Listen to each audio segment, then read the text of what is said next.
ಮೇ 20ರ ಬಳಿಕ ರಾಜ್ಯದಲ್ಲಿ ಬಸ್ ಸಂಚಾರ ಬಂದ್ ಆಗುತ್ತೆ. ಬಸ್ನಲ್ಲಿ ಓಡಾಡುವ ಸಾರ್ವಜನಿಕರೇ ಸ್ವಲ್ಪ ಇತ್ತ ನೋಡಿ. ಮೇ 20ರ ಬಳಿಕ ರಾಜ್ಯದಲ್ಲಿ ಬಸ್ ಸಂಚಾರ ಬಂದ್.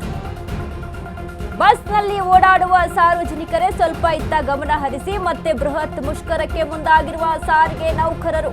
ರಾಜ್ಯ ಸರ್ಕಾರದ ವಿರುದ್ಧ ಸಾರಥಿಗಳ ಸಮರಕ್ಕೆ ದಿನಾಂಕ ಫಿಕ್ಸ್ ಇದೀಗ. ಕಾಂಗ್ರೆಸ್ ಸರ್ಕಾರದ ವಿರುದ್ಧ ಮತ್ತೆ ಸೆಡ್ಡು ಹೊಡೆದ ನೌಕರರು. 36 ತಿಂಗಳ ಹಿಂಬಾಕಿ ವೇತನ ಪರಿಷ್ಕರಣೆಗೆ ಬೇಡಿಕೆ ಇಟ್ಟಿದ್ದ ನೌಕರರು.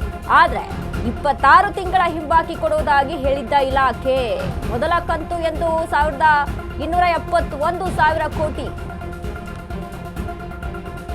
ಕೊಟ್ಟ ಮಾತಿನಂತೆ ನಡೆದುಕೊಳ್ಳದ ಸರ್ಕಾರ 36 ತಿಂಗಳ ಹಿಂಬಾಕಿ ವೇತನ ಪರಿಷ್ಕರಣೆ ಮಾಡಬೇಕೆಂದು ಪಟ್ಟಣ ಹಿಡಿದಿದ್ದಾರೆ ನೌಕರರು. ಹೀಗಾಗಿ ಮತ್ತೆ ಕೈ ಸರ್ಕಾರಕ್ಕೆ ಮುಷ್ಕರದ ಪೆಟ್ಟು ಕೊಡಲು ಸಿದ್ಧತೆ.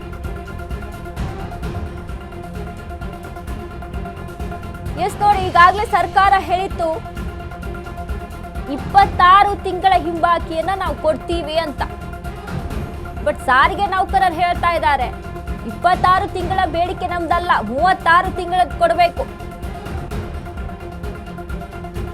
ಸರ್ಕಾರ ಈಗ ಇಷ್ಟು ಕೊಡ್ತೀವಿ ತಗೊಳ್ಳಿ ಅನ್ನುವಂತ ರೀತಿಯಲ್ಲಿ ಹೇಳಿತ್ತು. ಬಟ್ ಅದನ್ನ ನೌಕರರು ಒಪ್ತಾ ಇಲ್ಲ. 26 ತಿಂಗಳ ಹಿಂಬಾಕಿ ಬೇಡ, ನಮಗೆ 36 ತಿಂಗಳ ಹಿಂಬಾಕಿ ಬೇಕು.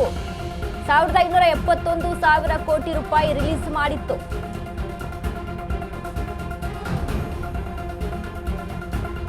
ಇದನ್ನ ಸಾರಿಗೆ ನೌಕರರು ಒಪ್ಕೊಳ್ತಾ ಇಲ್ಲ. ಮೇ 20ಕ್ಕೆ ದಿನಾಂಕವನ್ನ ಫಿಕ್ಸ್ ಮಾಡ್ಕೊಂಡಿದ್ದಾರೆ ಮುಷ್ಕರಕ್ಕೆ.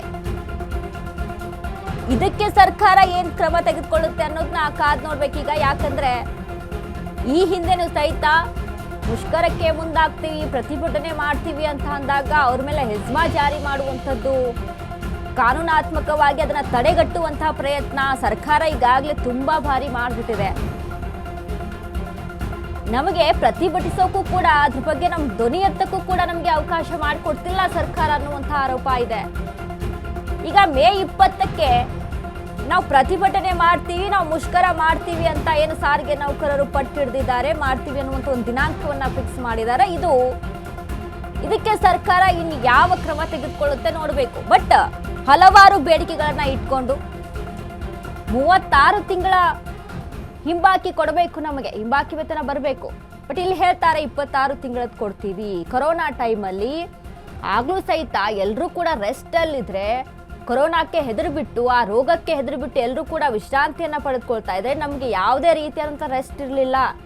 ಜೀವದ ಬಗ್ಗೆ ಲೆಕ್ಕ ಇಲ್ದ್ರೆ ನಾವು ದುಡ್ದಿದ್ದೀವಿ, ಕೆಲಸ ಮಾಡಿದೀವಿ ಅಂತ ಸಮಯದಲ್ಲೂ ಕೂಡ ನಾವು ಅದನ್ನ ಸಹಿತ ನಮ್ಗೆ ಸಂಬಳ ಕೊಡಲ್ಲ ಅಂದ್ರೆ ಇವರು ಯಾವ ನ್ಯಾಯ ಅಂತ ಸಾರಿಗೆ ನೌಕರರು ಕೇಳ್ತಾ ಇದ್ದಾರೆ. ಕೊರೋನಾ ಟೈಮಲ್ಲೂ ಇವ್ರು ಹೇಳ್ತಾರೆ ಆಗಿನ ಸರ್ಕಾರ ಇತ್ತು, ಆ ಸರ್ಕಾರ ಕೊಡಬೇಕಿತ್ತು, ಅದು ಕೊಟ್ಟಿಲ್ಲ ಅಂತ. ಸರ್ಕಾರಗಳ ಮೇಲೆ ಇದನ್ನ ಆರೋಪ ಮಾಡ್ತಾ ಹೋದ್ರೆ ನಮ್ಮ ಪರಿಸ್ಥಿತಿ ಏನು ಅನ್ನುವಂಥದ್ದು ಇದೀಗ ಮೇ 20ಕ್ಕೆ ಸಾರಿಗೆ ನೌಕರರು